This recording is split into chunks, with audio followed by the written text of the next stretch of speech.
We have agreed here today that we are going to work together as a sector to completely transform the livestock economy. The problem we came to solve is that livestock production has been decreasing since 2015, while demand for meat has been increasing. So we have agreed here today as a team that we are going to work on building our indigenous breeds, the Boran breed. Build it, commercialize it to ensure that we're able to produce quality meat in big quantities consistently that the market is demanding. We've agreed on what to do with disease control. With the counties, and the Council of Governors was also here in conjunction with Governor Irungu.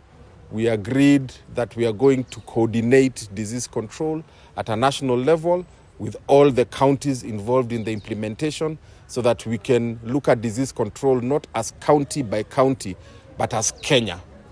Diseases are transboundary. Our cows don't need passports. So if we don't look at it at a national level, then one county might vaccinate. If the other one doesn't, we have done zero work.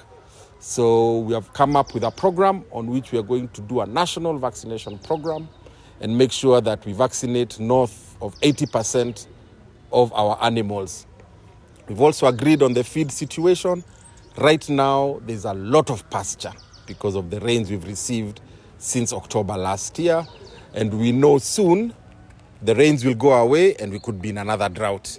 So we've agreed to come up with a strategy on how we can harvest the pasture we have now, bale it and store it so that when the drought comes, we don't lose any animals like we lost in the last drought. As you're aware, we lost about 2.5 million heads of cattle worth about 500 billion shillings. We don't want to lose a single cow, sheep or goat in the event of the drought. So we have spoken a lot about what we're going to do with our pasture, our fodder and the animal feed. We've spoken about livestock identification and traceability, which is very good for the market and for security, so that we can be able to track all our livestock and can tell the consumers that we know where the meat is coming from. This is going to enable us as a country to brand our meat as quality. We can tell where the meat is coming from all the way to the farm. We can tell if that cow has been vaccinated.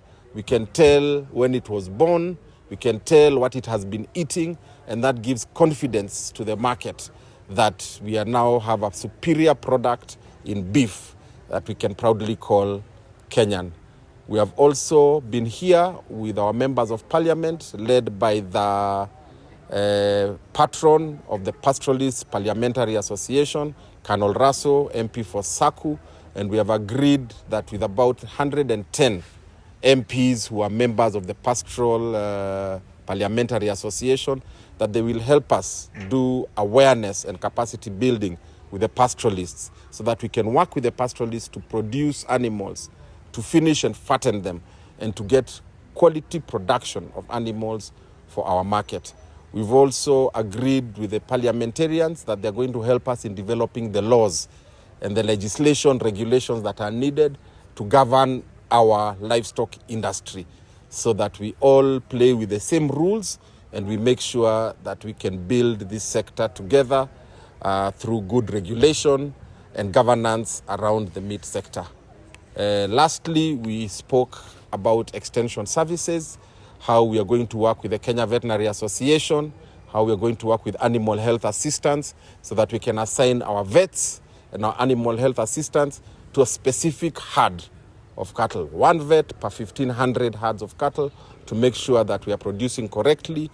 We are educating the farmer on what the cows or the cattle are going to eat, when it's due for vaccination, when it's due for insemination or for breeding, so that we are now able to completely create an economic activity around our livestock. So we've had a very good meeting out here in Laikipia. We've come up with an action plan that we can measure, that we're going to implement. And with that, we're going to ensure we can create jobs and put money in the pockets of our farmers. Asante.